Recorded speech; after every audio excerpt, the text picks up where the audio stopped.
Tangi thimen. Tamang cái thia samaliyo. Ono ya tu sago hi thangai ni horo. Ya tu sago ni horo. No phai dok ko mai le ni phunu wa ni. Phun khai la ha cái nhà thảo san no chog ya ma chi tong no le phai ni hi. Phun khai mai ke bu ti su khai ya phun khai mai ke su khai ya.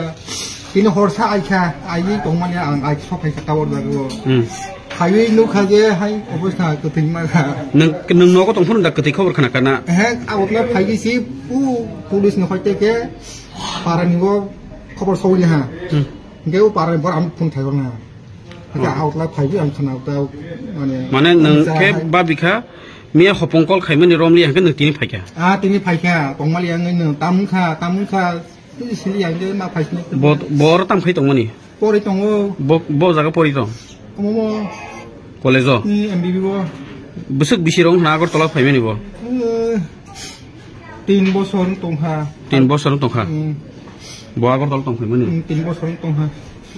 emne nung tam khaisa kaka angke log ni samung tang la borok yago bini kunu sori hamberok da kunu sori hamya krei fudu bone anun pun khai ge ya sai tongwa su pun khyan ke bno kunu rok da sonjo rok da tong bom ha ke thikena babi kono sonjo kriani বিপুল জমাতিয়া পারাখে নং নি কাকা পারাখে নাজিলা হুজা না originally Shibnagar স্থিত অনিক ক্লাবের সঙ্গে ওনার নাম তপন কুমার পাল ওনার এখানে ভাড়া থাকে উনি সকালবেলায় অনুমান 8:30 9:30টার দিকে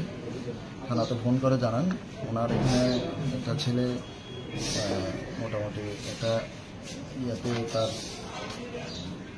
রুমে একটা অবস্থায় পড়ে রয়েছে তো বাড়ির মালিকের খবরের ভিত্তিতে আমরা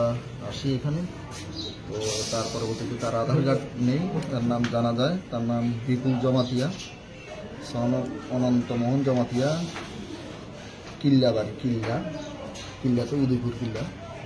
তো তার পরবর্তীতে আমরা দেখি যে সে মোটামুটি যেটা দেখা যায় তার এটা মাথাটা পেছনের দিকে বিছানায় আর বডিটা তার শরীর মেঝেতে রয়েছে তো এটা কীভাবে মারা গেছে এটা দেখার জন্য আমরা এখন ময়না তদন্তের জন্য নিয়ে যাব হসপিটাল এমনি কারোর প্রতি কি কোনো কিছু সন্দেহ পাওয়া গেছে না এখানে বাড়ির মালিক তো জানালেন উনি ভাড়ার জন্য ওকে জিজ্ঞাসা করার জন্য উপরে এসে 3 তলার উপরে এসে যখন দরজা খুলে দেখলেন এই অবস্থায় দেখেছেন তো তার পরবর্তীতে তার সঙ্গে কথা হয় এর আগের দিন কথা হয়েছিল 2-3 দিন আগে ভাড়া নিয়ে এতটুকুই আর তখন ওনাকে জানিয়েছিল তার শরীরটা ভালো নেই জ্বর এতটুকু এখন দেখা যাক আমরা ময়না তদন্তের জন্য নিয়ে যাব হসপিটাল তারপর